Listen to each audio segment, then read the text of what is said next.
Yan, hello po, magandang gabi, magandang umaga, nasa panig man tayo ng mundo ha. Sana po ay nasa maayos tayong kalagayan sa pagpapanood ng bagong video na ito, ayan. Kamusta? Ayan. At talagang umaayos-ayos na ang ating boses, ano. Salamat po sa inyo lahat na palagi ang nangangamusta. Salamat po sa mga laging nag-aantay ha, ng ating bagong reading sa araw-araw na ito. Ayan, baka bukas makapagdalawang reading na tayo, no. Sobra lang kasi talagang masakit pa yung lalamunan ko ng mga nakaraan.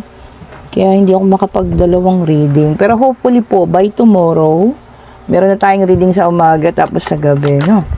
Okay, sa unang dalawang card, meron tayong The Magician. And then, meron tayong The Empress. Yun lang talaga, no? Tubig ako ng tubig. O, ayan, kung nararanasan nyo rin po yung ganito, ha? Sakit ng lalamunan. Tubig lang po ng tubig. At huwag po yung malamig. O, diba? Kabilin-bilinan sa akin yun ng doktor ko. Huwag yung malamig. Okay, sige, tignan pa natin. Ayun, kompleto na, no? And we have the Wheel of Fortune. And we have the Seven of Pentacles. Okay, so tignan pa natin po, ha? Para sa ating second layer ng situational reading ngayong gabi po. Ulitin natin, ha? Maaring ikaw po yung makaresonate, maaring hindi naman. So, if not, pwede niyo pong skipan ng ating video for today, ha? Okay po. And, sinasabi ko rin, this is, wala tayong gender specification. Pwedeng babae, pwedeng lalaki, LGBTQ, kung ano man ang inyong kasarian, ha? Ayan. So, ito na, malapit nang mabuo ang ating situational reading for today. Inurong ko lang para magpantay. Tabingi eh. Pasensya na po, ha. Nahilo ba kayo doon? Oh, sorry naman. Okay po, sa mga delivery, bukas po tayo magpapadeliver, ha. Kasi day off ko, Webes. So, yan, ha. Pasensya na po kayo, hindi ako nakalabas kanina. Kaya bukas po, ha, ang ating pa-deliver sa lahat po ng may order. And we have the Queen of Cups. Okay po. So, kompleto na sa pangalawa, we have the 7 or 8 of Pentacles, the Fool, and Knight of Swords. Meron din tayong Queen of Cups. Okay. So, dito, no, meron tayong nakikita dito na isang taong umingi sa'yo ng rito, no, paglaya or kalayaan niya before. Maraming emosyon na naging sangkot, naging masaya ka naman sa taong ito before, pero isa rin yung nakadulot sa'yo ng sobrang sakit. So, kung nakikita mo naman, mas ginusto niya yung maging malaya. Ayan, maaari may sinamahan because the Empress is here. Or, pwede rin talagang, alam mo yun, gusto niya lang maging umalis kung ano mo yung sitwasyon ninyo before. Okay po, kaya lang ito na, gagawa ng aksyon ng taong ito, ha, at siya po mismo ang nais magbalik or kumonekta ulit sa buhay mo. Okay po, nakikita niya rito, no, marami kang inumpisahan, ginagawa, inaayos, marami kang pagkakaperahan, ayan, okay. Magmamadaling bumalik ang taong ito dahil nakikita niya umaayos po ang buhay ninyo, ha. Okay, so wag kang padadala. Oh. Kasi meron tayong Wheel of Fortune. So umikot ang kapalaran. Kung dati maaring sila o siya o sumama siya sa taong may kakayahan o may masagana, ganyan, ngayon baliktad. Oh. Parang yung tao naman na yun naghihirap. O kung sino yung third party sa inyo, ha. O so ngayon, ang nangyari, nakikita niya ikaw, sumasagana ka, umaayos. So ngayon, ikaw naman yung gusto niyang balikan. O di ba napaka-user ng taong ito? Naku, kung ako sa inyo, ha, pag-isipan pong mabuti. Kung ito'y inyo pang pababalikin sa buhay ninyo. Hindi po ganun kadali. Yung pinagdaanan niyo sa kanya, ha. Nakikita ko rito maraming emosyon, kalungkutan, pagluha sa gabi, sakit ng damdamin, yun ang ibinigay niya sa inyo. Gagawa na to ng paraan, nagmamadali na po. Nakikita niya kasi, meron pa siyang makukuha sa'yo, pero huwag kayong padadala, ha. Magmamadaling bumalik dahil lang doon, at dahil kasi wala nang maibigay sa kanya si Bakekang o si Bakekong or kung sino man. O diba, hindi na kagaya dati. Kung dati, pinagpalit ka dahil mas mapera yung isa, o ngayon, nakikita niya na ikaw na. yung sumasagana. Ay, ano to, manggagamit? Ang tawag dito, user. Oh. Ang taong ito po ay hindi marunong magmahal. Tanging mahal nito ay sarili niya. Narcissist. Oh, diba? Kung saan may pakinabang, dun po siya. Oh. Okay po, baka kayo magpauto na naman ha. Naku, talagang magpaparamdam na.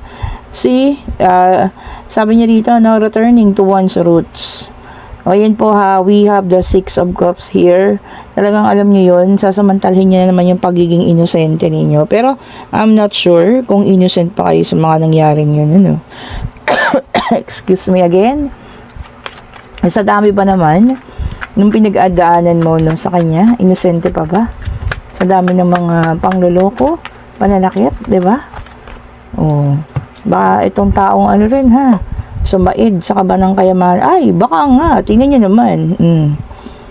We have the 9 of Wands here. Talagang sobra yung ano mo ha, sugat na iniwan sa'yo, pero tumayo ka. Sabi niya rito, no, you gather everything. O, diba? Inayos mo lahat. Mas gusto mong maging, tawag yan, independent, nakatayo, matapang. O, tapos ngayon, ako sa inyo po, pag-isipang mabuti, ha. Nagbabalat kayo lamang. Ang nimal na to. Yan, tayo, balat kayo. Ang nimal na to. Okay, and we have the 8 of Pentacles din. Ayan. Sabi niya rito, you are now building your reputation in business. Oh, naku. Baka ano pa, sinira niya pa yung ano mo, no? Pagkatao mo, reputasyon mo. At ngayong inaayos mo na, babalik-balik ka. Talaga naman. O ako po talagang hindi lang po ibig sabihin na 10 beses, 100 beses niyong pag-isipan kung tatanggapin niyo pa ito.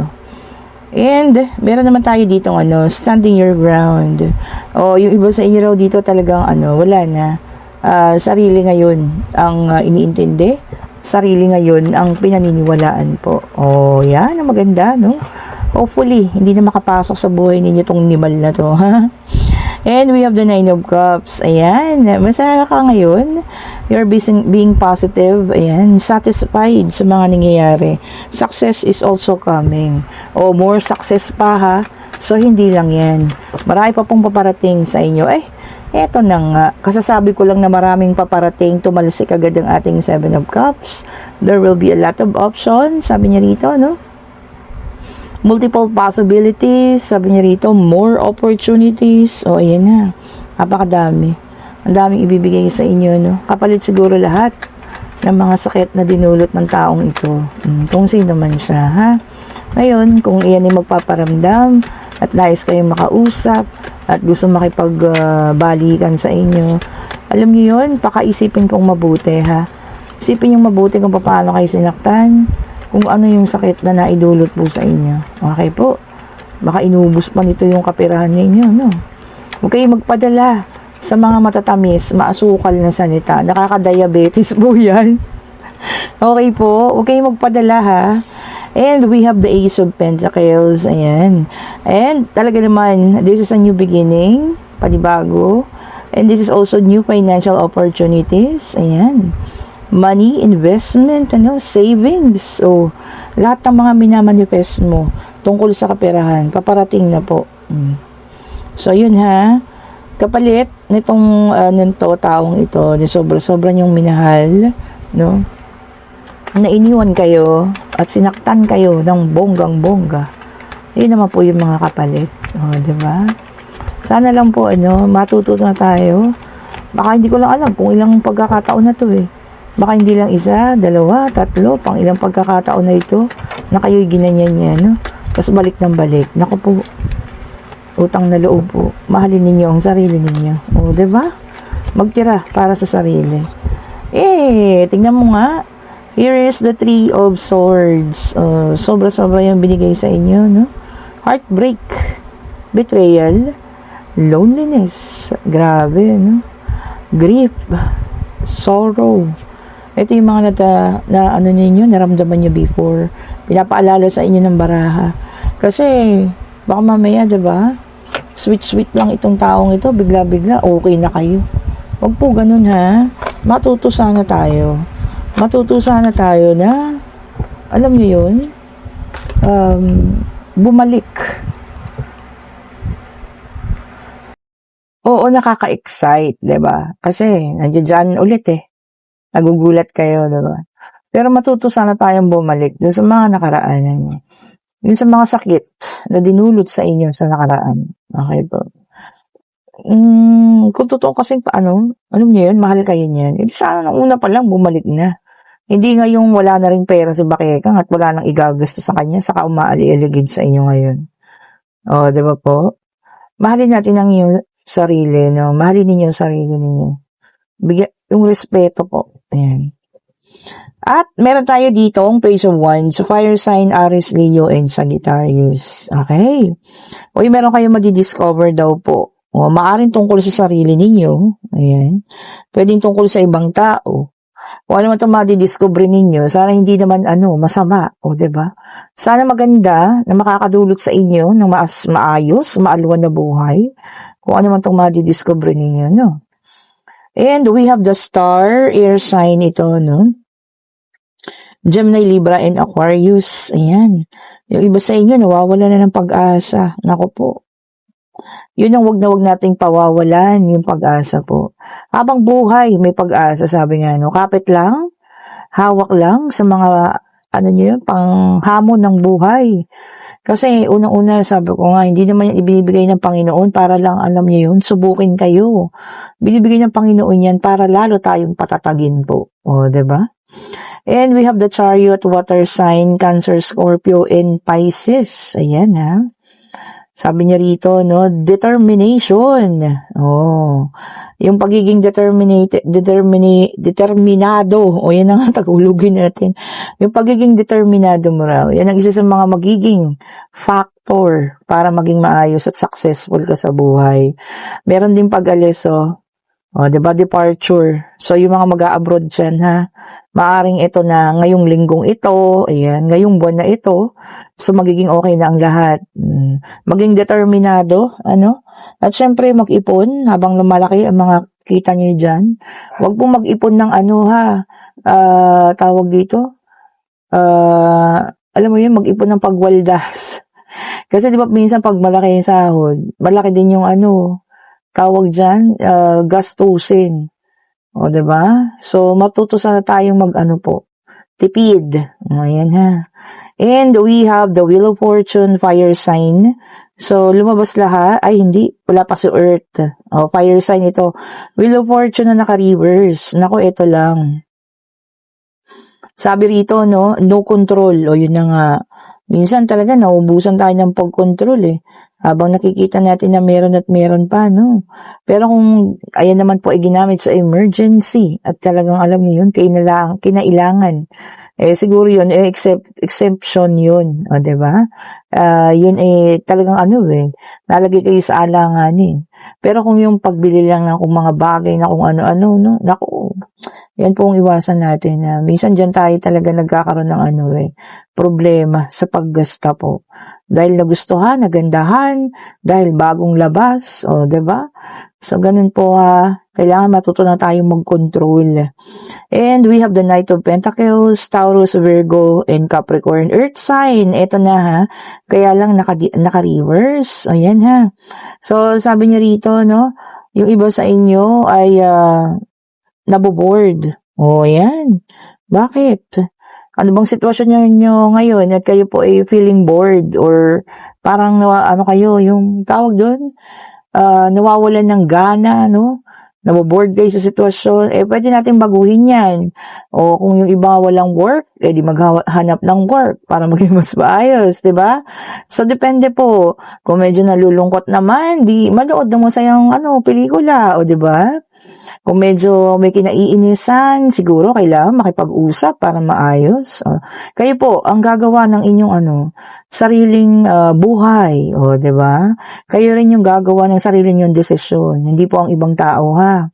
And we have the Temperance na naka-reverse, fire sign ito, ha. Sabi niya rito, no, alcoholism, yung iba sa inyo, nako, tawag dito, walang tigil sa pag-inom ng alak. Ingatan po ang inyong mga atay. Sabi ko sa inyo, hindi pwedeng palitan ng atay ng hayop yan, ha? Okay po, pag yan ang na-damage, wala na, dire-diretso na po. Dire-diretso na ang inyong mga paa. O, diba? Hindi mo sa tinatakot ko kayo, ha? Lalo na yung mga mahilig uminom dyan. Ingatan po ninyo ang inyong sarili. Hindi naman masamang uminom. Wag lang yung, ayun nga, naging alcoholism, naging addiction na, no? So, ingat-ingat po. And we have the world, the earth sign din ito, no? O, yan. Yung iba naman sa inyo, merong accomplishment ngayong araw na to. O, pwede ding sa mga susunod na araw or pwede ngayong buwan. O, diba? Kung ano tong maa-accomplish ninyo. O, diba? So, talagang yun lang ang sikreto, no? Tuloy lang, laban lang sa hamon ng buhay, ha? Okay po. Kung ano't ano man yan. O, diba? Matatapos at matatapos. May maa-accomplish pa nga. And meron tayo ritong Knight of Swords, air sign na naka-reverse, Gemini, Libra, in Aquarius. Sabi niya rito, ha? Yung iba sa inyo may burnout. Pagod din to. Walang direksyon. Ayan. Ano ba yan? Baka may pinagdadaanan, Hindi naman tayo mawawala sa focus kung wala tayong pinagdadaanan, di ba? Ang tao naman po, maayos kung walang nararamdaman. Sakit man ito, emosyonal na sakit o kung ano man, di ba? Maayos tayo kung wala tayong pinagdadaanan. Pero kung mawawala ka sa focus, yun lang. Ibig sabihin nun, meron tayong pinagdadaanan, So kung ano man yan, ihingi natin ng tulong sa Panginoon, Hindi tayo pababayaan yan. Lagi naman tayong binabantayan. O, di ba po? Kung kayo yun nasa situational reading na umaaligid-aligid na naman ng amuyong na ito, amuyong, o diba? Dahil sa, alam mo yun, wala nang maibigay sa kanya si Bakekang. Naku, pag-isipan ninyo pong mabuti, ha? 100,000 beses bago ninyo tanggapin. Inalis na siya ng Panginoon sa inyo, o diba? Huwag niyong iisipin na ibinabalik yan, ha? Kasi kayo pa rin yung magdedesisyon. Huwag niyong kakalimutan yung mga sakit, yung mga bagay, o diba? Pera na nawala sa'yo nang dahil din sa kanya. Huwag niyo pong kakalimutan yun. Okay po, kayo po yung magtanong na pag-ibig, pangyayari, financial, Divine Universe. Apakabilis naman. O, eto na. At yes po ang sagot, and this is the Empress. O, yan. The Empress also signifies, harmony, beauty, and paglago. O, yan. Fertility din. Baka may magbubuntis, ha. Kasi naman sa inyo, lalo na yung mga walang anak, no. So, sana, yun, di ba? Para sa akin, sana deserve din nila yun. Lalo na yung mga wala pang anak. Sana kayo, no? Magkaanak na kayo. Ayan, fertility is coming po. Okay po, kung nagugustuhan ating reading, pa-like, pa-share, and hit the notification bell para lagi kayong updated sa mga bagong videos na nire-release natin. At sa lahat po na may gusto ng ating bracelet, ayan ha. Kayo po ay mag-order na at magpapa-JNT tayo bukas, ha. Okay po. Agahan natin yung JNT. Total, ko naman, day off. Siguro pagkatapos ng shift ko, ng trabaho ko po, ipapa-JNT ko na lahat. Thank you so much po for watching. Like, share, subscribe po, ha. And, tawag dito. Yun, yung lahat ng schedule for personal reading. Ayan, malapit na tayo sa Friday na tayo. Magkita-kita po tayo, ha. Thank you so much po ulit. Salamat po. Today is Wednesday na, 4 na, diba? O, tama. 4 na po. February 4, 2026 po. Thank you so much po ulit. Bye-bye po sa inyo.